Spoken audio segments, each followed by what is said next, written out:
আমরা হামহামে এসেছিলাম। অনেকক্ষণ ধরেই আমরা এখানে প্রায় হাঁটতেছি, প্রায় 2 থেকে 3 ঘন্টা হবে।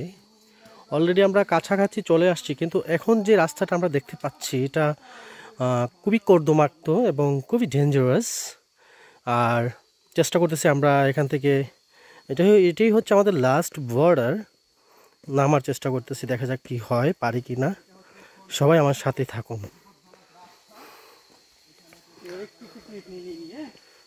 पूरा वीडियो ब्लॉगिंग करा दे।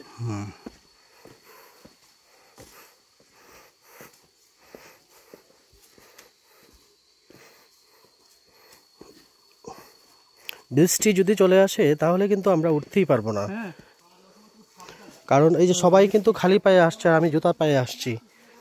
তো আমার একটা সুবিধা হয়েছে কি, আমার জুতার গ্রিপগুলো না, সেই গ্রিপগুলো আজকে আমার কাজে লাগছে। ফুটবল খেলার বুটের মতো না? থ্যাঙ্কস ফর এফএক্স, তারা গ্রিপওয়ালা জুতা এখন তৈরি করতেছে। এফএক্সের যারা আছেন শেয়ার করে দেন ভিডিওটা, মার্কেটিং করে দিলাম, ফ্রি মার্কেটিং করে দিলাম। একদম খাড়া দেখতেছেন, এই যে অনেক খাড়া, একদম খাড়া। আমি আপনাদেরকে উপরের সাইডটা একটু দেখাই। এই যে উপরের সাইডটা একদম খাড়া, একদম